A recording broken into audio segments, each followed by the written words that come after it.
करते हुए भिक्षुगण के लिए बदनामी करते हुए ऐसे मौके पर जहां 7 तारीख की घटना घटित होने के बाद में सभी समाज के लोगों ने खासतौर से भिक्षु संघ ने 12 तारीख से लगातार धरना दे रहे और 16 तारीख के लिए विशाल धरना प्रदर्शन का आयोजन किया गया था।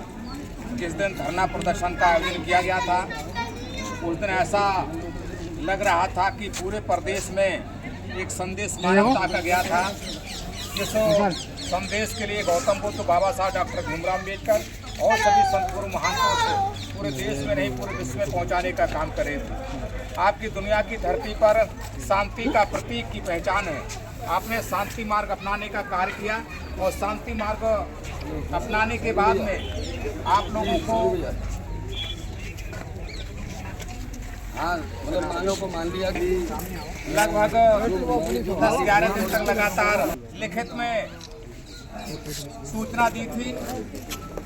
कल इसी गांव में लगभग शाम को 6 बजे से लेकर के रात्रि 8:30 बजे तक लगभग 200-250 लोगों की इस मझिया गांव के लोगों से इसी प्रांगण में कल बड़े पैमाने पर वार्ता हुई, जिसमें आदरणीय त्यागी जी, आदरणीय बौद्ध जी और हमारे लगभग 20-25 लोग जो प्रबुद्ध समाज और बौद्ध समुदाय के लोग हैं, लोगों ने अपनी मांगें रखी हमारे सामने।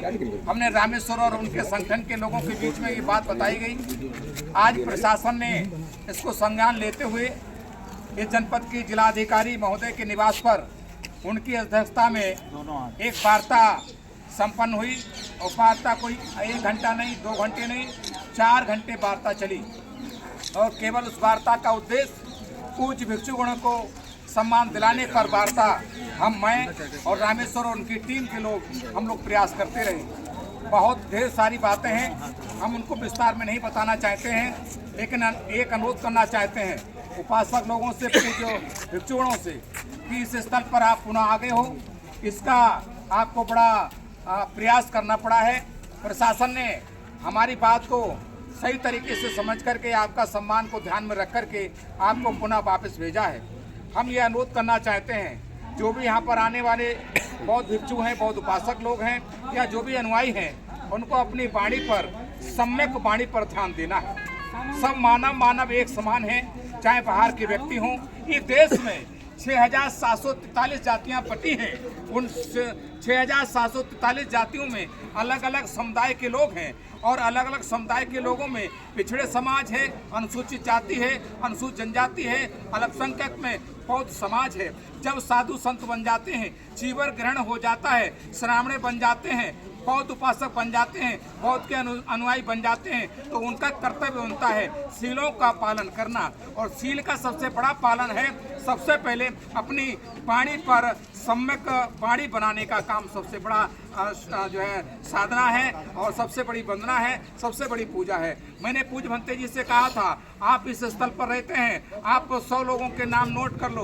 लगभग 10 साल या 8 साल या 5 साल 2 साल आप लोगों को हो गई हैं। यहाँ कम से कम नहीं तो 1000 बच्चे पैदा हो गए होंगे। यदि आप में थोड़ा सा सम्यक वाणी का, मधुर वाणी का या बनाने का बात होती तो आप फोन करके बताते, रतनलाल जी भैया आपके घर में बेटे ने जन्म दिया है, हमें बड़ा खुशी हो रही है। अपने बच्चे को लेकर के, धर्मपत्नी को लेकर के कब यहाँ पर आशीर्वाद लेने आओगे? हम आशा करते हैं आज शाम को फोन कर रहे हैं, कल सुबह जरूर आओगे। तो वो सोचता कि भंते जी और धर्म गुरु हमको बुलावा दे रहे हैं, वो सच धर करके यहाँ पर आती और आकर के आपसे आशीर्वाद लेने का काम करते और फिर वो अनुरोध करती हमारे घर भोजन ग्रहण कर लीजिएगा। तो आप कहते आज नहीं, आज तो भोजन का लाला राम जी ने दे दिया है, कल बुलावे पर हम स्वीकार कर लेंगे। तो आपके घर का आना जाना बना रहता। आपने बुद्ध की वाणी के लिए तमाम संतों गुरुओं की, चाहे कबीर साहब हों, फूले हों, रविदास हों, नानक हों, बुद्ध हों, तमाम देश के संत गुरुओं की वाणी का मतलब ये है कि वो मधुर वाणी से लोगों को जीतने का काम करो। आपको जानकारी होनी चाहिए जिन महान पुरुष की लड़ाई आप लड़ रहे हो, इन्होंने कलंक की लड़ाई लड़ी थी और कलंक की लड़ाई में जब आखिर में राजा कोई लड़ने की फौज हार गई थी तो पद्मावती तलवार लेकर के सामने आती हैं और जैसे सम्राट अशोक देखते हैं कि पद्मावती हमारे सामने आ गई हैं, अपने सारे हथियार उन्होंने डाल दिए। कहा कि मैं महिला के सामने, स्त्री के सामने अपना खंजर नहीं उठाऊंगा, अपनी तलवार नहीं उठाऊंगा, मेरा युद्ध विराम हो जाता है। और उस विराम का क्या असल होता है कि रात को जब आते हैं तो उनको सम्राट अशोक को एक सपना होता है और सपने में क्या देखते बच्चे और तमाम बच्चे जो है बिलख रहे होते हैं और हजारों लाखों की तादाद में महिला विधवा नजर आती हैं, एक साथ में तड़प जाते हैं। सम्राट अशोक रानी कहती हैं, क्या बात हो गई, आप क्यों तड़प रहे हो रात के 2 बजे? उनको चुप कर देते हैं, आप शांत रहिएगा, मुझे थोड़ा सा तड़पना हो गया है, मुझे सपना हो रहा है। लेकिन सो जाते हैं। 8 घंटे बाद फिर तड़प होती है। तो रानी ने पूछा, क्या कारण है कि सपना होता है? कि मैं अपने हथियारों से युद्ध कर रहा हूँ और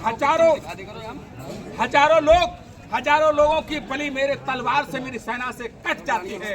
रक्त से दुनिया और नदी बह रही है खून से, इसको साफ करना चाहता हूँ। इसी बात को लेकर के उन्होंने आखिरी चरण में और बौद्ध धर्म को स्वीकार किया। बुद्धं शरणं गच्छामि, धम्मं शरणं गच्छामि, संघं शरणं गच्छामि को स्वीकार किया। ऐसा ही नहीं है, इस देश पर फूलन देवी ने, आपने नाम सुना होगा, 80-82 में पूरी दुनिया को हिलाने का काम कर दिया। पूरी देश की फोर्स उनके सामने लगी थी, लेकिन उनको कोई रोक नहीं पाया, नहीं पाया था। मैं उदाहरण देता हूं, 1 करोड़ रुपया उनको टीवी चैनल वालों ने एक इंटरव्यू का दिया था और चैनल देने के बाद में केवल आधा करोड़ रुपया मिला था। रोज तीसरे दिन तारीख करने जाती थी। पूज भंते जी का बुद्ध विहार रास्ते में था, पैदल जाती थी और रोज बुद्ध जी के, उनके बौद्ध भिक्षुओं का दर्शन होते थे। एक दिन बौद्ध भिक्षु ने पूछा कि फूलन देवी जी, ये बताओ आप क्यों इतना परिश्रम कर रही हो, कहाँ जाती हो हर चौथे दिन, 10वें दिन, 20वें दिन? उन्होंने कहा कि विदेश के लोग टीवी चैनल के लिए बयान लेने के लिए आए और आने के बाद में उन्होंने मुझे 1 करोड़ रुपया का घोषणा की थी, लेकिन आधा करोड़ रुपया मिला है। मैं उसमें कोर्ट चली गई हूँ। तब बहुत भिक्षु के साथ में वार्ता हुई और उन्होंने प्रवचन दिया और ज्यादा प्रवचन नहीं दिया था। क्यों आए हो, क्या कर रहे हो, किसके लिए दुनिया की धरती पर आप क्यों आए हो, क्या करना चाहते हो, क्या वर्तमान में कर रहे हो? इसी बात को फूलन देवी का हृदय परिवर्तन हुआ और वो दीक्षित हो गई। और यहाँ नहीं हुई जहाँ बाबा साहब डॉक्टर अम्बेडकर ने धर्म परिवर्तन किया था।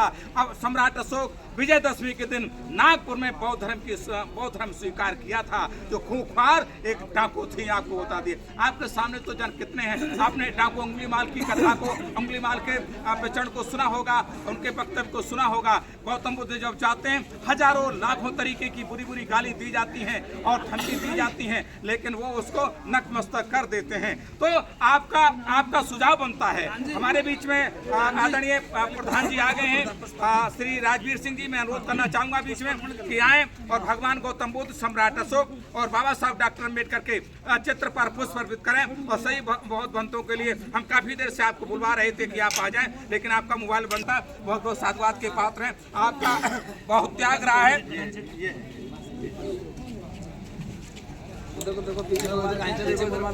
एक फोटो अपना आपके लिए।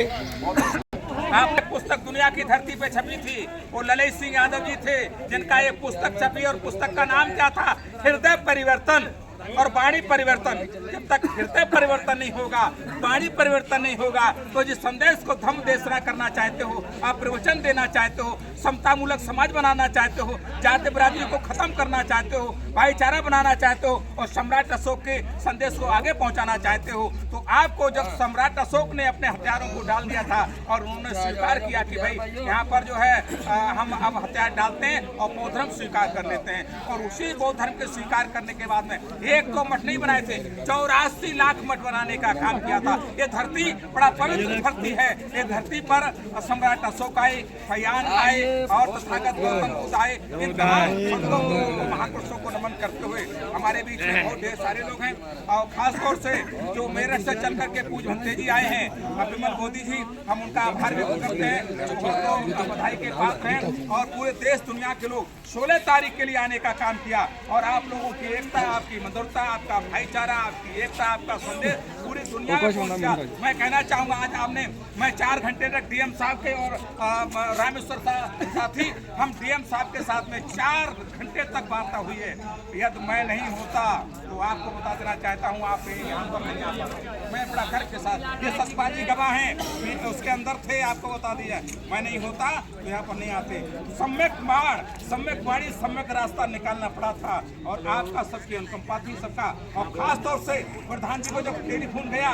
राजवीर सिंह मौजूद हैं। राजवीर सिंह पूरे अपने बस्ती के साथ जाकर के आपको बता दिया, उन्होंने भी अनुरोध किया था कि पूज्य भुट्टो जी के लिए बुद्ध पर्यटक स्थल है, वहाँ पहुँचना चाहिए और इनकी सहमति से प्रधान जी की सहमति से यहाँ पर लोग आ गए। बहुत बहुत धन्यवाद, बहुत बहुत शुक्रिया सब लोगों के। नमो बुद्धाय, ओकाश बंदन। और इसी क्रम में